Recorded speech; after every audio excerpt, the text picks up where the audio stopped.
ಅವರೆಲ್ಲರಿಗೂ ನನ್ನಷ್ಟೇ ಉತ್ತಮವಾದ ಅಥವಾ ನನಗಿಂತ ಉತ್ತಮವಾದ ಸ್ಥಾನ ಸಿಗುವಂತೆ ನಿಸ್ವಾರ್ಥವಾಗಿ ಕೆಲಸ ಮಾಡ್ತೀನಿ ಅಂತ ಆ ನನ್ನ ಸ್ನೇಹಿತರಿಗೆ ಇವತ್ತು ಮಾತು ಕೊಡ್ತಾ ಇದ್ದೀನಿ. ಇಲ್ಲಿ ನನ್ನ ಪಕ್ಷಕ್ಕೆ ನಿಜವಾದ ಆಸ್ತಿ ಆಗಿರುವಂತಹ, ನನ್ನ ಸಹೋದರರು ಆಗಿರುವಂತಹ, ಜನಪ್ರಿಯ ಸಂಸದರು ಆಗಿರುವಂತಹ ಸುಧಾಕರಣ್ಣನವರ ಒಂದು ಮಾರ್ಗದರ್ಶನದಲ್ಲಿ, ಆಶೀರ್ವಾದದಲ್ಲಿ ನನಗೆ ಇವತ್ತು ಏನು ಈ ಒಂದು ಸ್ಥಾನ ಸಿಕ್ಕಿದೆ, ನನಗೆ ನಿಜಕ್ಕೂ ರೋಮಾಂಚನಕಾರಿ ಆಗ್ತಿದೆ, ಮತ್ತೆ ಒಂದು ಕಡೆ ಭಯ ಸಹ ಅನಿಸ್ತಿದೆ, ಅದರ ಜೊತೆಗೆ ಸಂತೋಷ ಸಹ ಆಗ್ತಿದೆ. ಈ ದಿನ ನಿಜಕ್ಕೂ ನನಗೆ ಮಾತುಗಳು ಹೊರಡದೆ ಅಂತ ಒಂದು ಪರಿಸ್ಥಿತಿ ಆಗಿದೆ ಅಂತಾನೆ ಹೇಳ್ಬೋದು. ವಿಶ್ವದಲ್ಲೇ ಅತಿ ದೊಡ್ಡ ಪಕ್ಷ ನನ್ನ ಈ ಬಿಜೆಪಿ ಪಕ್ಷ ನನ್ನಂತಹ ಒಬ್ಬ ಸಾಮಾನ್ಯ ಕಾರ್ಯಕರ್ತನನ್ನ ಗುರುತಿಸಿ ಈ ಪಕ್ಷದ ಜಿಲ್ಲಾ ಒಂದು ಅಧ್ಯಕ್ಷನನ್ನ ಮಾಡುವಂತಹ ಒಂದು ಪ್ರತಿಷ್ಠೆಯ ಒಂದು ಜವಾಬ್ದಾರಿಯುತವಾದಂತಹ ಒಂದು ಸ್ಥಾನವನ್ನ ನನ್ನ ಈ ಪಕ್ಷ ನನಗೆ ಕೊಡುತ್ತೆ ಅಂತಂದ್ರೆ ನನಗೆ ನಿಜಕ್ಕೂ ರೋಮಾಂಚನಕಾರಿ ಆಗ್ತಿದೆ, ಮತ್ತೆ ಒಂದು ಕಡೆ ಭಯ ಸಹ ಅನಿಸ್ತಿದೆ, ಅದರ ಜೊತೆಗೆ ಸಂತೋಷ ಸಹ ಆಗ್ತಿದೆ. ಇವತ್ತು ಏನು ನನ್ನ ದೇಶದ ಪ್ರಧಾನಿ ನರೇಂದ್ರ ಮೋದಿ ಅವರು ಇಡೀ ವಿಶ್ವ ನಾಯಕನಾಗಿ ನನ್ನ ದೇಶವನ್ನ ಮೇರು ಪರ್ವತದಲ್ಲಿ ಮೆರೆಸ್ತಾ ಇರುವಂತಹ ಈ ಸಂದರ್ಭದಲ್ಲಿ ಅವರ ಮಾರ್ಗದರ್ಶನದಲ್ಲಿ, ಅವರ ನಾಯಕತ್ವದಲ್ಲಿ ನನಗೆ ಈ ಒಂದು ಪವಿತ್ರವಾದ ಪಕ್ಷಕ್ಕೆ ಸೇವೆ ಮಾಡುವಂತಹ ಈ ಜವಾಬ್ದಾರಿ ಏನು ಕೊಟ್ಟಿದ್ದಾರೆ, ಇದನ್ನ ನನ್ನ ಅಂತಃಕರಣ ಪೂರ್ವಕವಾಗಿ ಜವಾಬ್ದಾರಿಯಿಂದ ಪಕ್ಷಾತೀತವಾಗಿ, ಧರ್ಮಾತೀತವಾಗಿ, ಯಾವುದೇ ಒಂದು ಭೇದ ಭಾವ ಮಾಡದೆ ಪಕ್ಷವನ್ನ ಮುನ್ನಡೆಸುವಂತಹ, ಪಕ್ಷಕ್ಕೆ ಮುಂದಿನ ದಿನಗಳಲ್ಲಿ ಬುನಾದಿ ಹಾಕುವಂತಹ, ಪಕ್ಷಕ್ಕೆ ಮುಂದಿನ ಪೀಳಿಗೆಯಲ್ಲಿ ಪಕ್ಷದ ಸೇವೆ ಸತತವಾಗಿ ಸಿಗುವಂತಹ ಪ್ರಾಮಾಣಿಕ ಪ್ರಯತ್ನವನ್ನ ಈ ಒಂದು ಹುದ್ದೆಯಿಂದ, ಈ ಒಂದು ಜವಾಬ್ದಾರಿಯಿಂದ ಮಾಡಲು ನಾನು ಇವತ್ತು ಸಂಕಲ್ಪ ಮಾಡಿದ್ದೇನೆ. ಅದರಂತೆ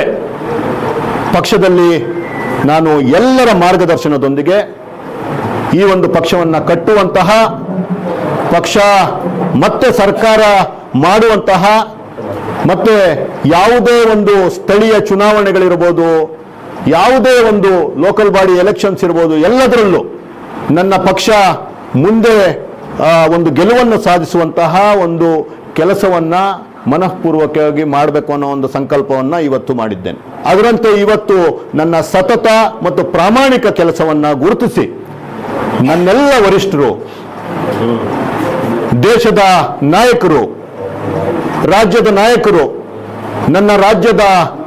ಬಿಜೆಪಿ ಪಕ್ಷದ ಅಧ್ಯಕ್ಷರು ಆದಂತಹ ನನ್ನ ಅಣ್ಣನೂ ಆದಂತಹ BY ವಿಜಯೇಂದ್ರ ಅಣ್ಣನವರ ಮುಖಾಂತರ, ಅದೇ ರೀತಿ ಇಲ್ಲಿ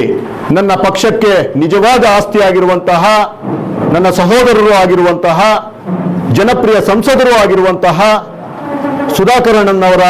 ಒಂದು ಮಾರ್ಗದರ್ಶನದಲ್ಲಿ, ಆಶೀರ್ವಾದದಲ್ಲಿ ನನಗೆ ಇವತ್ತು ಏನು ಈ ಒಂದು ಸ್ಥಾನ ಸಿಕ್ಕಿದೆ, ಅವರ ಗೌರವಕ್ಕೆ ಚ್ಯುತಿ ಬರದಿರ, ಅವರ ನಂಬಿಕೆಗೆ ಚ್ಯುತಿ ಬರದೆ ನಾನು ಈ ಪಕ್ಷವನ್ನ ಎಲ್ಲರ ಜೊತೆ ನಡೆಸ್ಕೊಂಡು ಹೋಗುವಂತಹ ಪ್ರಾಮಾಣಿಕ ಸೇವೆಯನ್ನ, ಪ್ರಾಮಾಣಿಕ ಕೆಲಸವನ್ನ ಮಾಡ್ತೀನಿ ಅಂತ ನಿಮ್ಮೆಲ್ಲರ ಮುಂದೆ ಇವತ್ತು ಮಾತು ಕೊಡ್ತಾ ಇದ್ದೀನಿ ಸ್ನೇಹಿತರೆ. ಈ ಒಂದು ಪ್ರಕ್ರಿಯೆಯಲ್ಲಿ 4-5 ಜನ, ನಾವು 5 ಜನ ಜಿಲ್ಲಾಧ್ಯಕ್ಷರಿಗಾಗಿ ಒಂದು ಉಮೇದುವಾರಿಕೆ ಸಲ್ಲಿಸಿದಾಗ ಸಹಜವಾಗಿಯೇ ಚುನಾವಣೆ ಅಂದಾಗ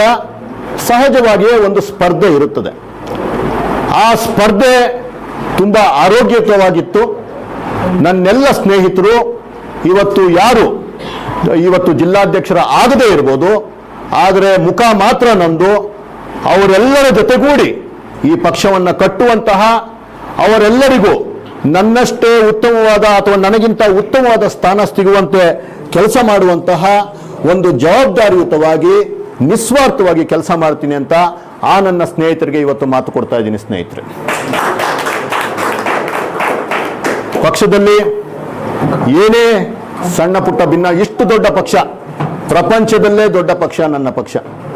ಅಂತಹ ಒಂದು ಪಕ್ಷದಲ್ಲಿ ಸಣ್ಣ ಪುಟ್ಟ ಭಿನ್ನಾಭಿಪ್ರಾಯಗಳು ಇನ್ನೊಂದು ಎಲ್ಲ ಇರ್ತವೆ. ಅದನ್ನೆಲ್ಲನೂ ಸಹ ಜೀರ್ಣ ಮಾಡಿಕೊಂಡು ಮುಂದಕ್ಕೆ ತೆಗೆದುಕೊಂಡು ಹೋಗುವಂತಹ ತಾಳ್ಮೆಯ ದೇವರು ನನಗೆ ಕೊಟ್ಟಿದ್ದಾನೆ.